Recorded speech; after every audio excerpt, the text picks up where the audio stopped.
is a huge honor to me to have you come back for round two. Is Dr. Marie Gorczyca, like the island Corsica, out from Antioch, California. And how many books have you actually written, Ann? Well, this is the second one, and I'm working on my third. And go through. And so what was the first one, the second one, and what is the third one you're working on, and when should we expect that? And will you come back for a third one when you come out with your third book? Oh, sure. I'd love to. Well, this all started by teaching at the University of the Pacific Dental School in the practice management course for the orthodontic residents. And in the practice management course, there are 6 lectures that I give. The first one is marketing. The second one is teamwork. The third one is treatment coordination. The fourth one is customer service. The fifth one is management systems. And the last one is human resource management. My first book, It All Starts with Marketing, that came out 3 years ago. And I decided to do the human resource management book second because I feel there is such a need for educational materials in this area. So I skipped the sequence and I decided I'm going to just jump right to human resource management, because if you go to Amazon and you put in human resource management dentistry, my book is the only book. And I wonder even if dentists know the full range and ramifications of human resource management. But classic human resource management has 6 functions. It starts with recruitment. It goes to the integration process of a new team member. Then it goes to management or the scheduling. Then it's the responsibility of developing and reviewing your team members, knowing the law, and then lastly, termination. Those are the 6 things that dentists need to know. And I'm happy to say I'm now a member of the Society of Human Resource Managers. And human resource management is an area that it's not popular, it's not attractive, it's something that dentists are challenged with, but it's one of the most important aspects of practice management. And it's the hard thing about life. I mean, the greatest thing about being alive is the other 7 billion talking monkeys that you share it with. And the worst thing about life is sharing it with the other 7 billion. I mean, humans are they're the most complex. They're far more complex than doing orthodontics or endodontics or perio. Wouldn't you agree? That's right. And human resource management is 50% psychology and the other 50% employment law. And the psychology of human beings, you're absolutely right. You know, whether you are an organizational structure or a family or a country, there will always be challenges with human beings working together in perfect harmony. So that's our challenge as the leaders in our own dental practices, is how are we going to make it all work? How are we going to groom good citizenship behaviors and good work behaviors, good performance behaviors, and eliminate dysfunctional behaviors and poor citizenship behaviors? Well, I want you to come to the next Farran family Thanksgiving dinner and first solve it between my 2 oldest sisters who are Catholic nuns and my youngest brother who's gay. If you could just solve that human resource issue at the Farran family Thanksgiving, I would give you a Nobel Prize. So it is. It's just so because people start with their belief systems, whatever that may be, and then to even make it more confusing, you go into dental offices and the dentist is an old guy from the greatest generation, and then the front desk is a baby boomer, and the hygienist is a millennial, and the assistant is a generation nexter, and they just all believe different things, don't they? Well, everyone has a different work pattern, and I think of hiring a new person the same way I would think about dating. And when you start out, you're going to maybe get 50 resumes. And you're going to go through the resumes and you're just going to look for things that you are looking for. I look for perfect attendance. I look for a high GPA. And then you are going to make the initial phone call. And you're just going to ask questions, listen to their voice, listen to how professional is this person. Some people won't even make it past the initial phone call. You won't even invite them for a meet and greet in your office. But then maybe you narrow it down to 10, and then you bring in 10 candidates for a meet and greet. And the first thing you should be asking yourself is, do I like this person? Because you are going to be spending more time with them than perhaps your own family or spouse. And the team has to like each other. You know, if there is tension or dislike among the team members, it's not going to work. So for the initial meeting, I would consider it a meet and greet. You're going to ask the candidate a few questions, but you're really looking for a gut feeling. And the greatest HR manager of all time, Jack Welch, he always talked about you've got to go with your gut feeling. So before you even get to performance, you are going to screen this person, and then you're going to ask your team, what do you think? Do you like this person? Do you want to invite them back for an interview? But in the field, when you're in a real dental office, what percent of the dentists even expose the new candidate to the rest of the team? I mean, They have to. It's not going to work. But they almost never do, though. Would you agree that they almost never do? I don't know that, but that is a huge mistake if they don't.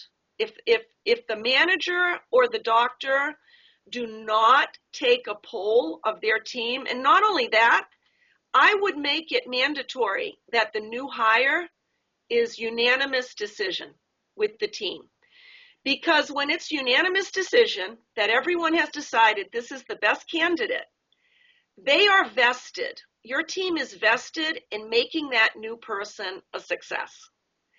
And no one can go back and say, well, I didn't really agree. No, you made the commitment as a team to hire this new person, and then you're going to work together to make them successful in the office. So, moving on, once you get the unanimous decision of the team, let's go for a skills assessment. And whatever job function you're looking for, you want to invite the candidate for a non-paid skills assessment and just ask them to do the job you're asking them to do. So if they're going to answer the phone, have them answer the phone maybe 2 or 3 times. If they're going to be doing general dentistry, I don't know, maybe you could ask them to set up a tray or clean up a unit. Or in orthodontics, maybe you could have them tie an arch wire in or untie an arch wire or fit a band. I would recommend you do it on a typodont because there's liability with doing it on one of your patients. But I would do a skills assessment. Not only once, I would do it twice, just to be certain that this person has the skills that you're looking for, or that they're trainable.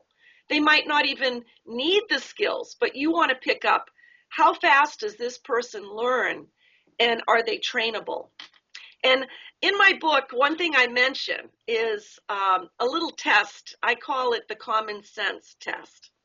And when someone in my office comes for their skills assessment, especially if they're a chairside assistant, I casually just take a cotton roll and I just throw it to the ground in front of their feet.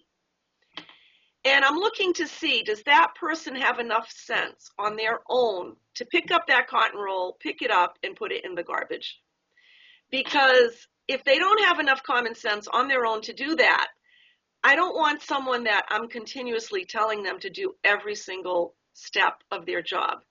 And this is something that Bruce Tolgan, the great HR consultant, wrote about in his books, is in restaurants, restaurant owners are continuously frustrated that they hire people that walk past the salad bar and something is out of place, maybe a piece of lettuce fell on the floor, and they don't pick it up. They don't tidy up the restaurant. And it's the same in dentistry. You want someone on their own who's always thinking about customer service, how can they make the office better, how can they make the patient more comfortable, and how can they assist in the success of the office and assist the doctor. So once you get through all that skills assessment and your team says, yes, this is the best candidate, then you are going to make the job offer. And it's your offer. You know, it's not a negotiation. This is the position, this is your skill set, this is what I'm willing to pay you in my office. And you make the negotiation, and then finally you do the background check. And if someone is going to be handling money, you definitely want to make sure they don't have a criminal record or they've been arrested or whatever. You do the final background check, and then it's smooth sailing from there on. So in my book, I list a 13-step process, and time spent hiring is time well spent. You do not want to rush it. And you want to hire people for life the best way that you can. Now, that being said, 31% of workers hired in the United States quit their job within the first 6 months. So even if you do everything and you hire the best person for the job, there are still reasons that the person may not stay in the job. And those reasons include the job isn't what they thought, it was too much work, they decide they don't like the job, maybe they don't think it's challenging, or maybe they just don't like the culture, or they don't fit into the culture. Now, culture is not optional. You as a business owner, whatever your practice culture is, that is the new employed person's job to fit into your culture, not for you to adjust your culture to fit the person. So that 90-day introductory period is extremely important, and you should consider it like dating, 90-day introductory period, you're not married yet. So if you need to make a break that first day, second day, third day, if someone isn't in sync by the third day and everyone on the team is already questioning, I don't know if she's going to be able to do this job, I think it's preferable to make a break and just say, your talents are not really suited for this job. And in my book, I give an example of a receptionist I hired. I thought her interview was fine. I thought she was fine. She came to perform her job. First day, couldn't do it. Second day, couldn't do it. We made the break. Why torture yourself and torture the other person for 6 months to figure out they cannot do the job? And that's what great HR managers know. Not everyone has unlimited potential, and they may not be suited for the job that you're trying to get done in your office. Would you say that HR is the single most important part of running any business? Well, yes, I think it is. It is your business. The people in your business working for you, they are your business. I mean, you're up there by the 49ers, and I'm down here with the Yep. Cardinals. I mean, every NFL team takes HR the most important. They know if you get the best quarterback, the best running back, the best receivers. And what I see is a dentist will have an assistant give 2 weeks notice because she's moving, and they'll wait till the second week to run an ad on Craigslist. 2 people will come by the office and drop off a resume, and they'll hire one of those 2. I mean, I just don't ever see it taken serious. Yeah, when you hire a new person, I would give it 1 month. And if someone were to give me their notice on Monday, I would place the ad on Monday, and I would start looking at the resumes Tuesday, and I would have the new person help me try to find their replacement. And it is a team effort. Jack Welch, in his book, Winning, which is one of the greatest HR books ever written, says that the head of human resource management is more important than the chief financial officer at a company. And that is true. You're absolutely 100% right. Your people are your business. You cannot run your business without a good team. So time spent on hiring is time well spent. You've got to take it slow, and you've got to do the absolute best that you can to hire the most talented person that you can find. When I go into the Dentaltown app and I go to practice management, staff issues, it seems like the thing most stressful about staff to any dentist is letting someone go. I mean, they're literally sick about it. And, humans don't like, they like to make other humans happy. They don't want to go tell someone you're fired. Well, Right. you got any tips? I mean, what would you say to a dentist who's just nauseous right now, listening to you on this HR tape, because they know they got to go in there and someday, sooner rather than later, fire one of their team members? What advice would you give them to make that This less is the painful? advice. I have never fired anyone in 25 years. What I do, which has been 100% successful for me, is I keep the pressure on performance. And I am totally honest with what I'm expecting for performance. And when someone is not delivering what I'm asking them to do, sooner or later they will quit, because no one wants to let the team down, and no one wants to do a job they're not capable of. So rather than worry about letting someone go, I always say for HR, it takes courage, it takes communication, and it takes candor to be honest about what's going on.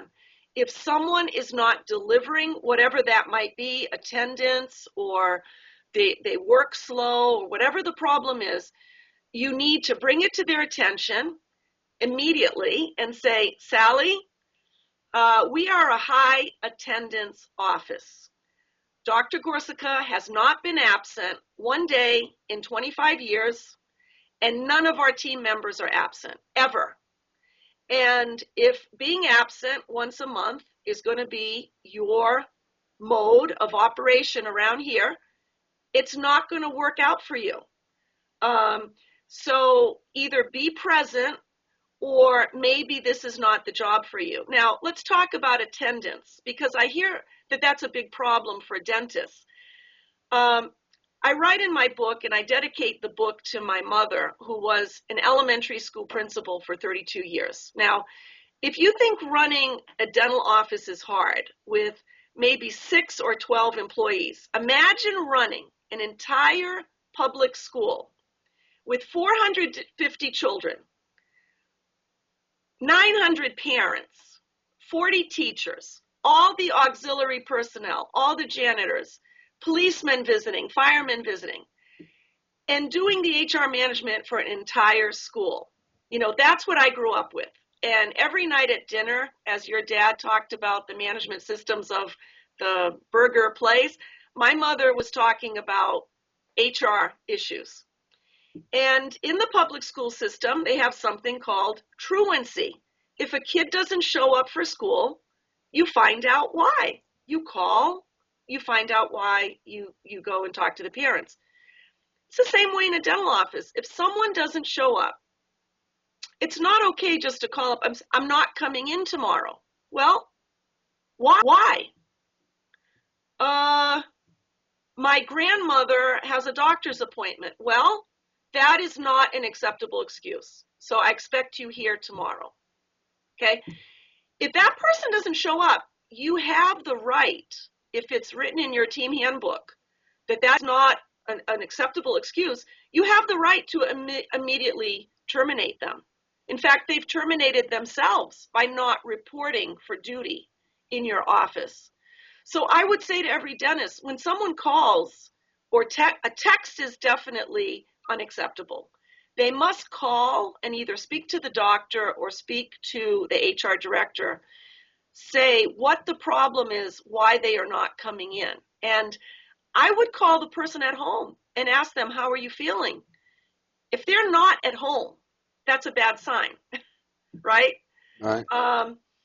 So I think that if you if you live to those standards, attendance is not going to be a problem in your dental office. I see this as a common theme, stressing out dentists. I just see dentists all the time, and they they say things like, I'll say, well, what bothers you the most about your office? And they say, like, my assistant and my front desk or my hygienist and two people just it's stressful because they just know they don't get along. Okay, you know what I would do? First of all, there are two ways they cannot get along. One way is the silent treatment. Have you ever had that, Howard? Yes. No, two people not talking to each other. That is passive aggression, silent treatment. I would go up to the two of them and I would say, I notice that the two of you are not communicating. Why is that? I would just ask the question, why are you not communicating?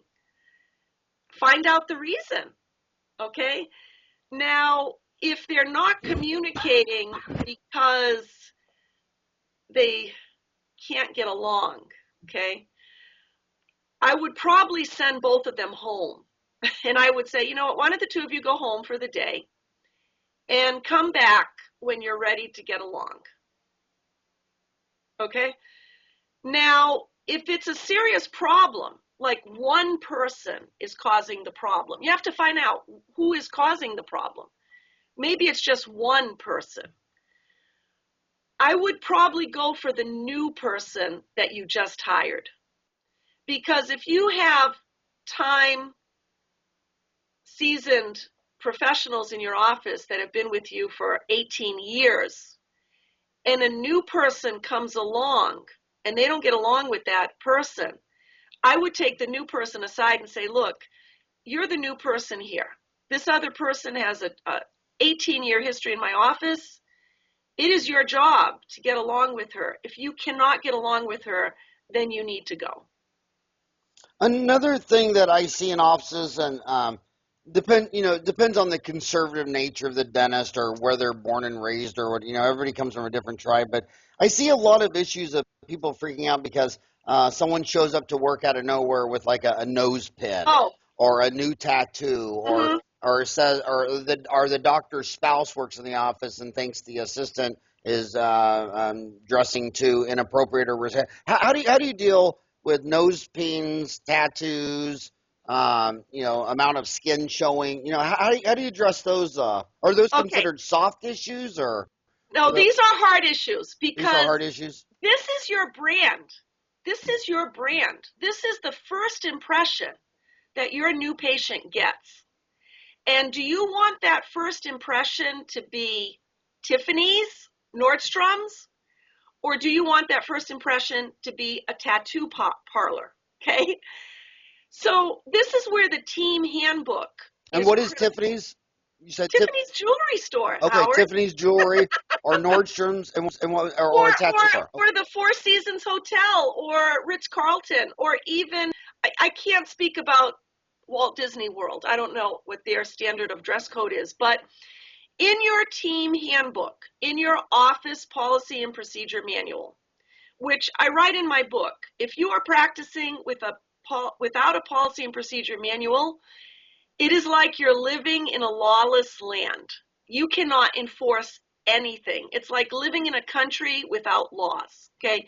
You have got to have that manual. In your manual is clearly specified. Tattoos must be covered. Nose rings cannot be worn. Tongue rings cannot be worn. One pair of earrings, one ring on each hand.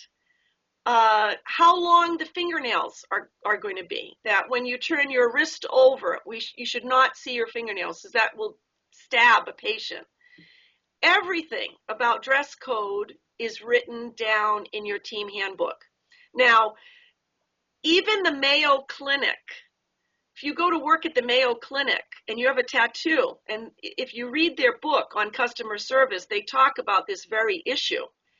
That they have a requirement. You have a tattoo, you have to wear long sleeves, but they do not want your tattoo showing. So if you have a tattoo on your neck, you get a big bandage, you cover it up with a bandage. It doesn't mean you don't hire the person. It just means they have to cover their tattoos because we are a health service industry. And tattoos don't go with health service. It's not a healthy type item. So that's my take on that. So you know what? You know why I have the right. You do have the right to set the standard of dress code in your office. You know why I have no tattoos? Why? Because you'll never see a bumper sticker on a Ferrari. That's right. No, That's I'm just, right. but I don't have any tattoos. It's just a different generation. But I want to go back to this HR man you're talking about. The bottom line, Anne Marie, I've been out there for 28 years. 4 out of 5 dentists don't have an HR manual. So can they buy one? Do they have to create it? How do you get an HR manual for 4 out of 5 dentists? There are 3 references I can give you. My personal reference that I use in Northern California is Human Resource Advisors, Barbara Freet, located in Lafayette, California. She writes my HR manual, and she and I have met for the last 20 years, every year, to update that manual. It has to be updated because the laws change. Does she only do dental in California, or does she do? She does the whole country. She does the whole country. For dental or for any sector? For dental or medical. I'm not sure if she does every business. Do you think that'd be a good podcast? Oh, she'd be fantastic. She is fantastic. Will you serve her up? Definitely, definitely. She's one reference. Another reference you, Howard Farran, actually put me in touch with, and that is Paul Edwards down there in Arizona at Cedar HR. He could do an HR manual for you. A third reference is HR for Health, attorney Ali Aramkian and his assistant, Andrew Lama. They have theirs in electronic format where they have it on the computer that you buy a program that you put in your computer. But they could also do an HR manual for you.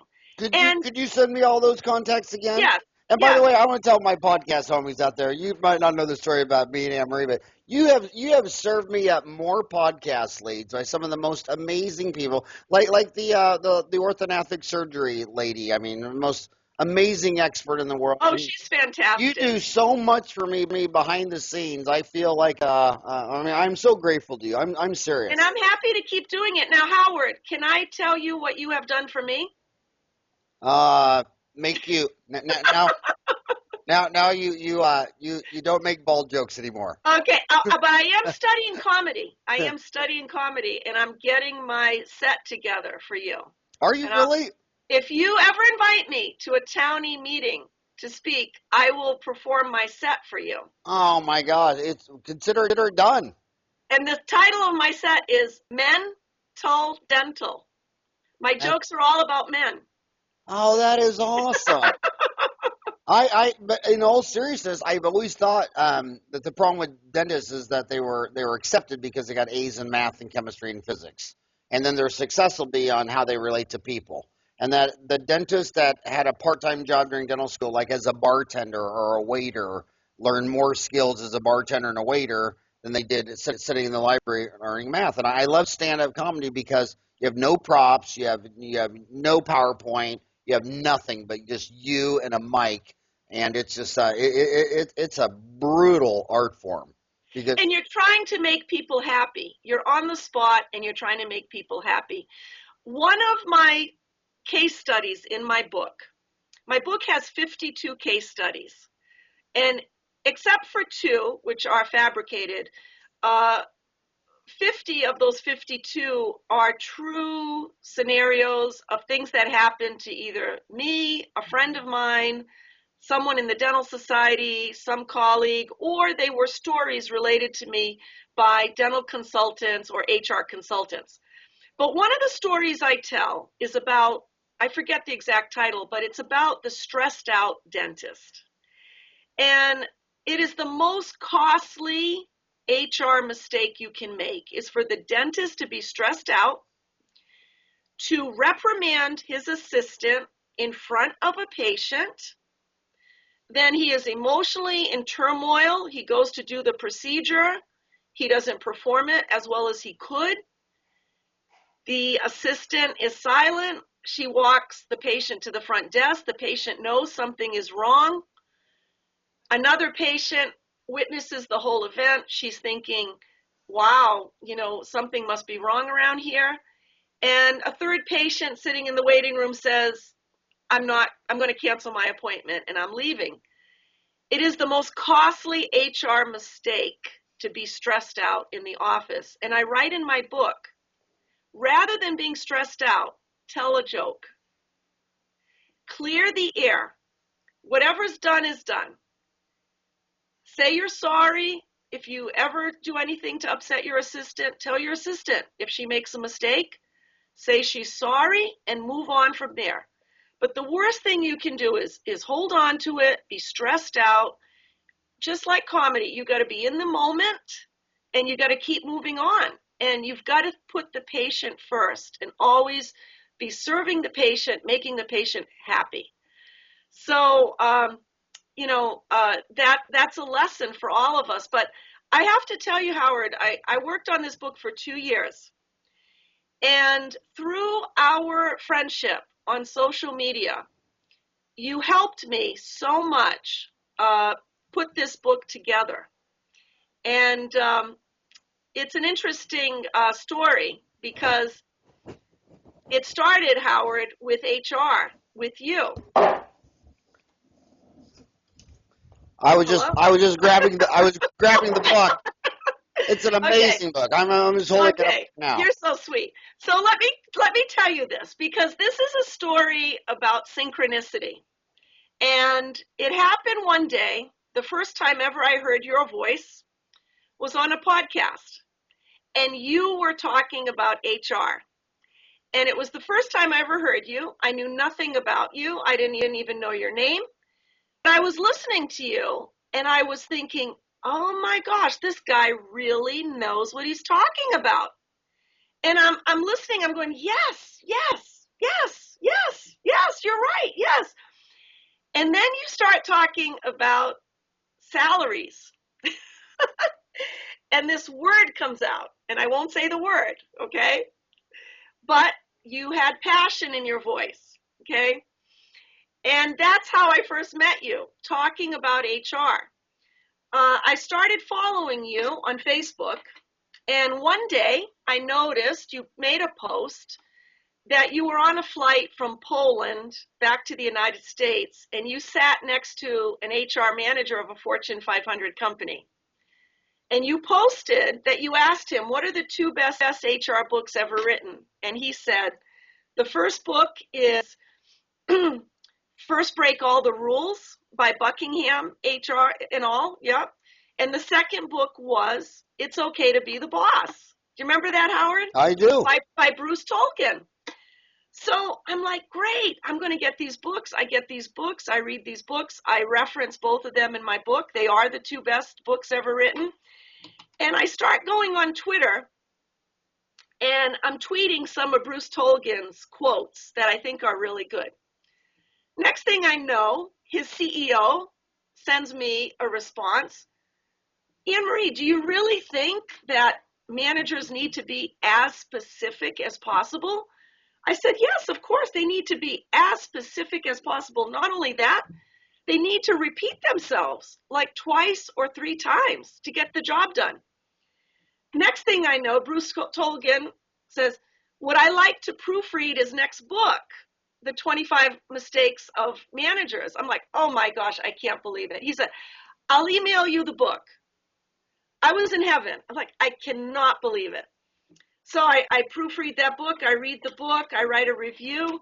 And then I say, well, could you do me a favor? Could you write the foreword to my new book that I'm working on? And he says, sure, I'll be happy to do that. But an even more remarkable thing happened, Howard. My husband and I were on vacation. We went to Massachusetts. We went to Tanglewood, summer home of the Boston Symphony. And we're in a hotel, and we're in the restaurant, and we're sitting down there, and I look up, and I say, oh my gosh, there's Bruce Tolkien sitting right next to us. And my husband's like, Anne-Marie, you're starting to really worry me a little bit. I said, no, seriously, that is him. I know that's him. I recognize his nose. And I go up to him, and seriously, he is sitting right at the table next to us. And if that isn't synchronicity of something coming together, and this book really came together for me. I had incredible input by two attorneys, Art Curley and Alia Romkian. I had great feedback from three HR managers, Paul Edwards, Barbara Freet, and Andrew Lama. I had David Harris help me quite a bit with the embezzlement and sabotage chapters. And you were kind enough to endorse the book as well. So I really want to thank you. But I really felt like I learned so much writing this book, and it has so much information that is so crucial to dentists that can make their lives so much easier in the office and make them happier, just make them happier in their day-to-day dealings with the team. And those are the only two things I ask my homies to be. I just want them to be happy and healthy. Because Yes. when they're not happy, then they start to be unhealthy, whether it be drinking or whatever the hell, and they're miserable and they're burned out, and all they watch is their 401k and count down the days so they can retire. And then when I look at the really happy dentists, they're healthy, and the retirement is so much more because they can work an extra 10 years. I mean, people do things they like to do. And I mean, imagine how much more money you're worth if you didn't have to retire at 55 because you hate it so much. You know what I mean? And you work on to be. Every dentist should be happy in their practice. I see no reason why a dentist should not be happy in their practice. It's like me saying, are you happy in your home? Okay, your dental practice is your home. That's your home. Would you invite a guest back to your home if every day or every time you saw them, they made you unhappy? No. You tell them, I'm never inviting you for dinner again. And it's the same way in your dental office. You have free choice. You know, when something is not right, either you correct the problem, you correct it, you talk about it, and you correct it, or you eliminate it. And that's exactly what you talked about with Tony Robbins. You know, what is the psychology of success, right? You are working toward your own state of happiness, and you're making adjustments, eliminating things that are not successful for you or pulling you down or making you unhappy, whatever, or not making you successful.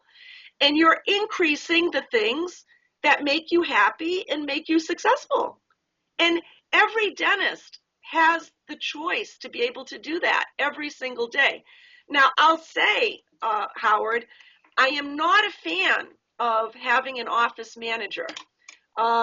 Studies have shown from Harvard Business School that if you have fewer than 10 employees, there is absolutely no reason for you to have an office manager because there's not much to manage. You are in a small space. You can have direct communication as the leader of your practice with your team. So you don't need a middleman, okay?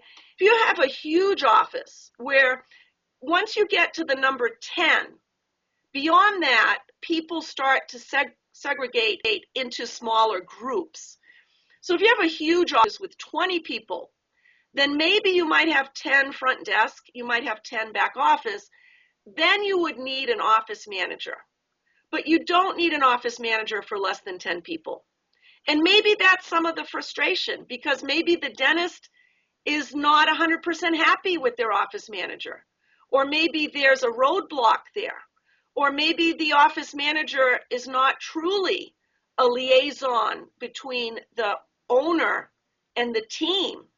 Maybe they're part of the team and causing problems.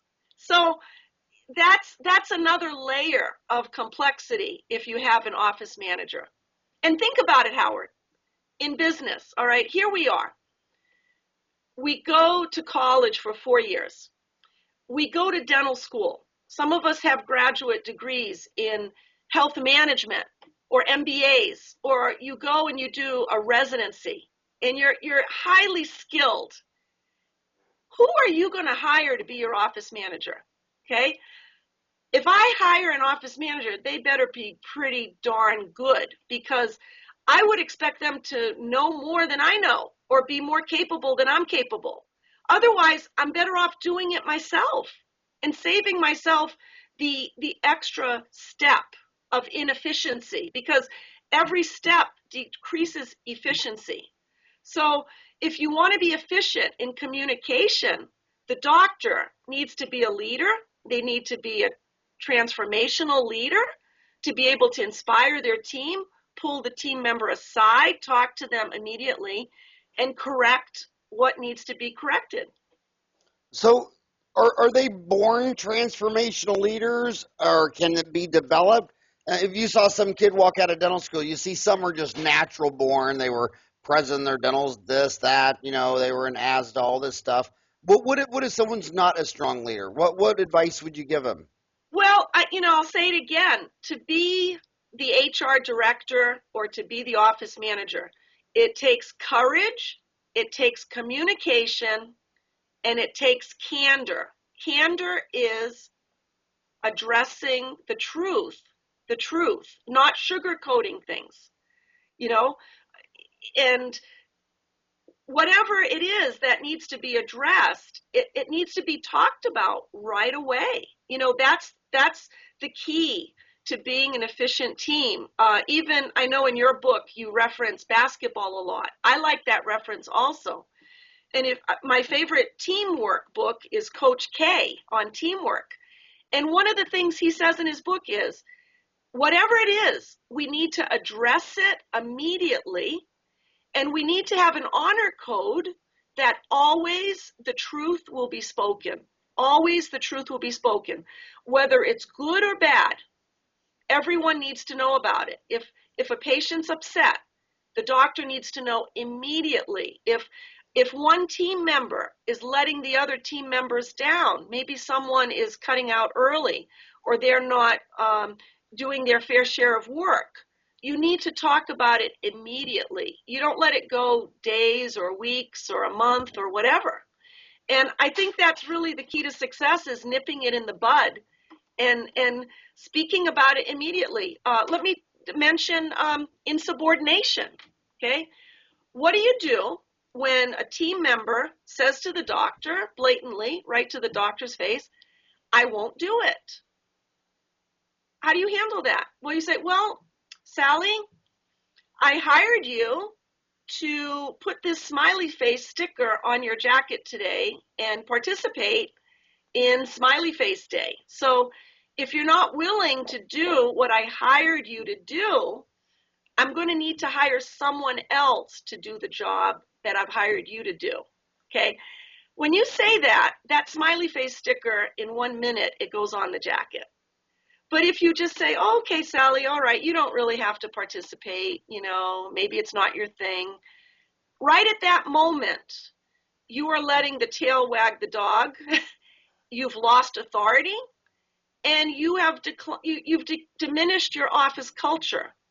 So you have to nip these things in the bud. And especially with the new generation, I mean, the young people, maybe it's their first job. Maybe they don't know how to act. Maybe they don't know how to dress. It is your job as the leader of your office to develop that talent, to teach them how to be professional. You might have to buy them clothes. You might have to teach them how to be polite, how to speak, teach them before they leave every night. Ask every team member, does anybody need help? We're a team. You don't just walk out on your teammates. And all of those things need to be developed, and it's a team effort. I've always thought that successful people were the ones willing to have the most number of uncomfortable conversations, and I always thought it was success was counterintuitive, because as a social animal, we want to feed each other and be nice to each other and pet and groom each other, and it's just uncomfortable to sit there and not do that and be a leader and say, okay, you need to do this and this. You know what I mean? So I think the easiest thing for a dentist to do is what you always see them do. Whenever there's a problem, they go back in their office and close the door. Yeah. Well, Jack Welch calls this superficial congeniality. That if the dentist is thinking, Sally, I don't think you're performing. I don't feel you're giving 100%. Okay. And he goes to Sally and says, thank you, Sally. See you tomorrow. Right? I mean, without saying anything. The dentist suffers at their own peril. And I say in my talks that why is it we do this? Is it that we don't have the courage? Is it that we have been in the ivory tower too long? Or is it that we're just too nice? We're too nice, right? Dr. Nice Guy or Miss Sugar Sweet or whatever. This is a business, and business is challenging, right? And you have to be honest about what's going on. So, yeah, another thing is, and Tony Robbins mentioned this in your podcast, which was, by the way, Howard, the best podcast you've ever done in the history of your podcasting career. Oh, you're too sweet. I think this one is. I think. No. But Tony Robbins hit the nail on the head with you, saying people who want to be happy, who want to be successful, you've got to address your pain. You've got to take care of what needs to be taken care of, the business you need to take care of. And once you do that, you're going to feel great. You're going to be totally happy. I want to give you some other things. We talked about dress. You know, I see these dentists on Dental Town. They're wigged out because the young assistant comes in with a pin or a bar in her nose or whatever. Another one is the work-life balance you talk about. Talk about that a little bit, because they get upset that their assistant has a personal phone call. And the other side of that coin is, well, she's sharing responsibility with a 6-year-old kid with a husband. I mean, how do you determine that work-life balance at work? Okay, well, first of all, for dentists, and I write this in my book, your happiness is not reflected by how big your dental office is. In fact, it may be an inverse relationship in some cases. Your happiness is by your work-life balance. How happy are you at work? How happy are you at home? For me personally, I work 3 days a week. I work one Friday a month, half a day. I am 100% happy with that schedule. I start at 9:30 in the morning. My entire team, we have the luxury of dropping our kids off at school. That to me is huge, because I don't get home till late. I don't get home till 6 or 7 o'clock at night, sometimes 8 o'clock at night. So for me to be able to study in the morning, drive my son to school, that means a lot to me. That right there is already work-life balance. A lot of people went into dentistry because they felt the hours were good and the balance was good. But then what happens is once they get in their practice, they get so pulled in, and the work will never be done. It will never be completely done. Every night on my desk, I'm sure it's the same with you, you have work that you could still do. You could stay there till 10 or 11 o'clock every night. But you just have to get in the habit of, okay, whatever time, 5 o'clock, 6 o'clock, I'm done for the day and I'm going home. So now for the team, you want the team to also be happy and have work-life balance. One thing great HR managers know is to be flexible. And one thing you can be flexible on is vacations. In our office, if someone wants to take a vacation, we have a sheet that they fill out, vacation request. All I request is that they give me 6 weeks notice. And if you give me 6 weeks notice, you can have a vacation. We will block out your column and you can take it. And your team members need a vacation too. They can't just keep going. They're going to burn out, especially if they're at the front desk. So that's another important aspect of work-life balance. But what about the personal phone calls? Personal phone calls, we ask that they be made to the office, not on someone's cell phone.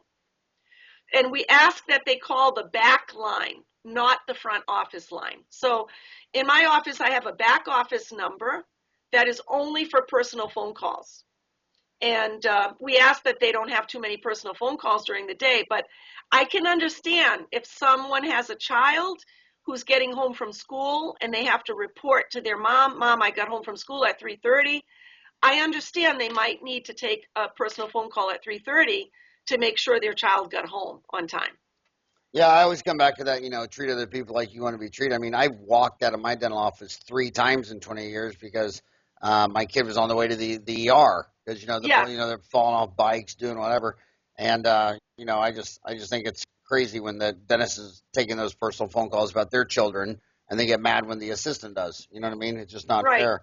Um, No, it's the same for everyone, and same for me too. If I try not to take personal phone calls ever, but if I do, it's on the back line. yeah. And same as and the leader leads by example. Whatever, whatever you want, you lead by example, and you need to reward the behavior that you want. So I'm a big believer in awards. So whatever it is that you want, let's say someone goes the extra mile and they do nice things for your patients.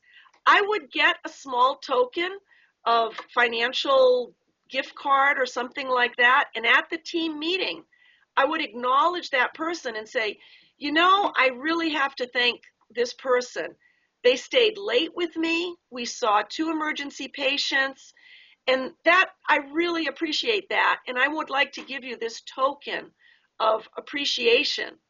And when you reward the behavior that you want, suddenly everyone on the team tries to aspire to that behavior. And then everyone's doing it, not just one person. So how often should the dental office staff have a meeting where you're not seeing patients and have a meeting? And then the flip side of that is how often should you review an employee's performance? Well, in my office, I have an hour-and-a-half meeting once a month. Now, I spoke to a consultant recently. She recommended 2 meetings a month, 1 hour each, one mid-month and one at the end of the month. So it's up to you, but you should have a minimum of one a month. And what I do is I have each team member responsible for a certain report. So the report could be collections, it could be conversion rate, it could be starts, it could be the budget, it could be public relations in the community, it could be referrals, but every person at the team meeting gives their own report and reports on the progress of their project. And one thing I write in my book, and studies have shown this, that people who work on their own project are much more efficient and put out a much higher productivity than people that work in a group. So by putting your team member in charge of something, you're pretty much ensuring that that job gets done, that that report gets done, that they give you the report, and then everybody's going to look at the report. So there's no higher achievement inspiration than peer pressure.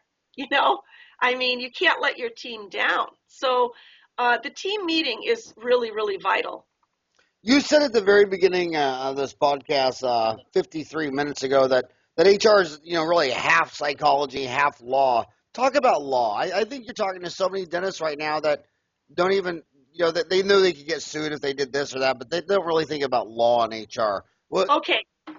I heard a consultant recently, and she was talking about HR.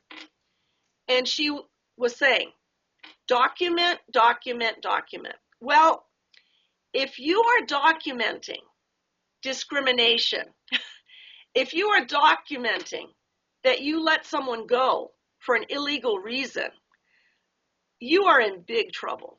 So I would never, ever say that HR is about document, document, document. HR is about knowing the laws and how to be fair, how not to discriminate, how to pay overtime, all of these things which govern us.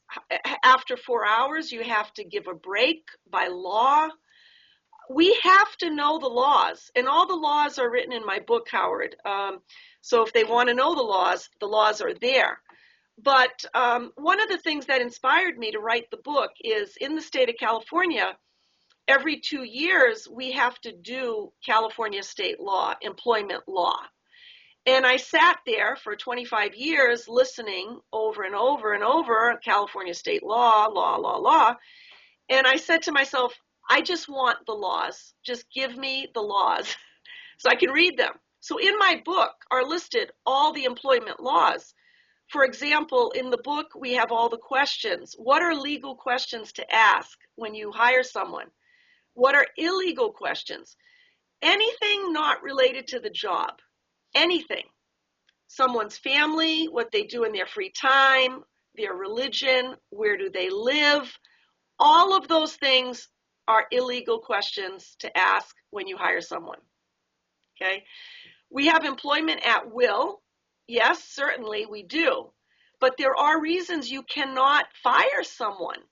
Let's say, for example, you're doing something illegal in your office. Let's say you're, I don't know what it would be, but let's say you're giving drugs to a patient that doesn't need drugs for their dental procedure, and your assistant sees you do it.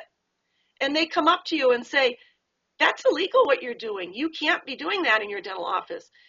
And the doctor says, I don't like what you're saying to me. I'm firing you.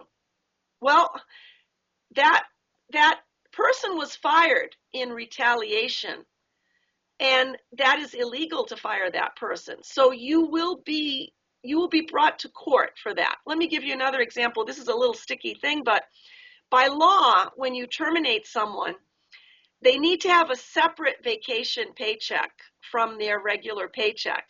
And this is such a small thing, but a friend of mine actually got brought to court for this, that instead of having two separate paychecks, he just said, okay, well, here's your paycheck. It's the full amount in one check. And got a call from the husband that night and said, you didn't give my wife her vacation paycheck. And the dentist said, yes, I did. And the husband said, no, you didn't. Well, he got brought to court, and the judge said, yes, you are legally, you did not do it correctly, and here's an additional fine of $6,000, right? So dentists need to know that law, and they need to know how to be a good employer and follow the laws of employment. And when you talk about discrimination, can you give a discrimination example? Like what do people discriminate against? Well, discrimination is for sex, age, nationality, religion, or disability. So, you know, if someone could prove that you fired them because you discriminate against older workers, right? That could be a problem for you. You cannot discriminate. You know what the most common discrimination is that I see in dentistry routinely, and people talk about it openly, and I always wonder, you know, it's illegal, they get buzzed, is that they'll be interviewing for an associate, and someone will apply and they say they're left-handed.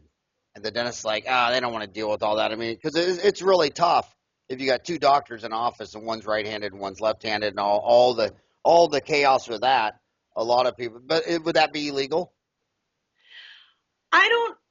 Well, if the chairs were set up that they are right-handed chairs, I think that if you're looking for a right-handed dentist, and you're hiring a right-handed dentist, I don't think that would be discrimination.